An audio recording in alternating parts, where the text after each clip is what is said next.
tuje gutunganya inama yarimwo abayobozi aha mu bushikiranganji bw'abakozi n'akazi cyane cyane bajejwe ivyerekeye gutunganya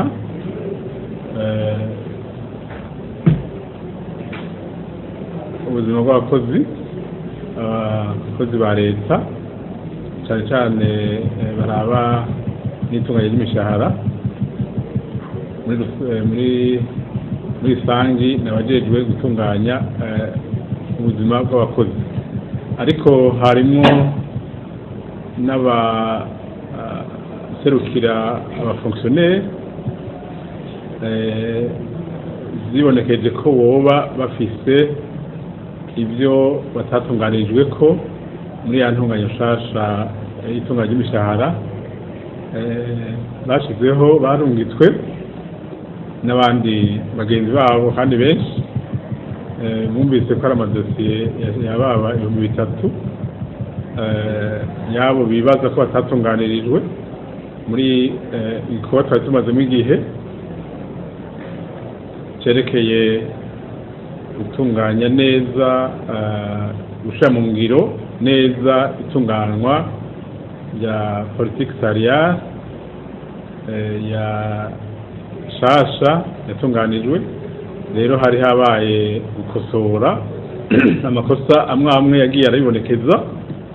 Mu kwezi kwa12 twari twasohoye ibikorwa byose byakozwe mu gushira mu ngiro iryo kosorwa. Rero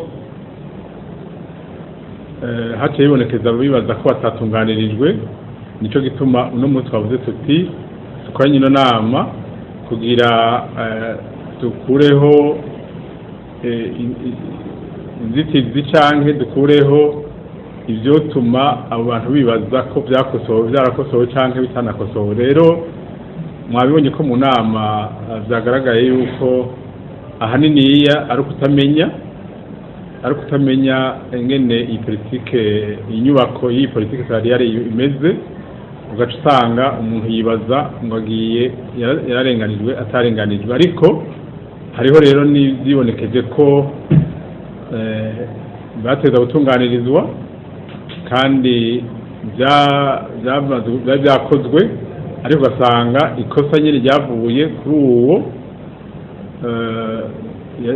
umukozi atanze matricule itariyo canke iyindi done itariyo, bikaca bituma aha muri logiciel itavyakira.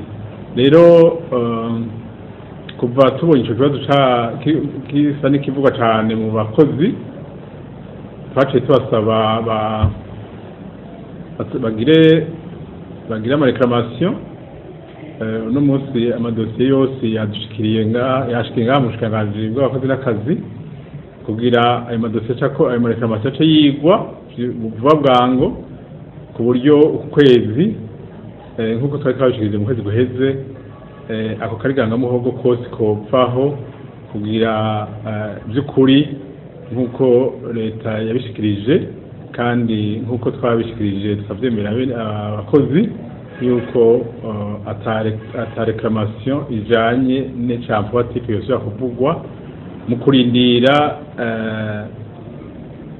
isuzumwa ico no kwita evaluation y'iyi tunganwa ryabaye rishasha, evaluation de la politique de la mise en application ya nouvelle politique salariale izoca iba vuba bwango, kuko nk'uko mwabikurikiranye inama nshikiranganji yabitegetse kandi biriko birakorwa. Abashikiranganji bagenzanje barasabwe gutanga abo bantu baja muri iyo komisiyo, kandi guhera ku munsi wa mbere izoba itanguye akazi kugira itanga icegeranyo mu kiringo kitarenze amayinga 3. Rero nagomba ndangize no kuri kindamenyesha yuko mu ntumbero y'ukwerekana neza ko ubushikiranganji buri ku kivi kandi buteze ugutwi umuntu wese afite akagangamuhogo kuri iki canke kiriya, kandi uwo muntu avuga rimwe ubushikiranganji bugakora kabiri.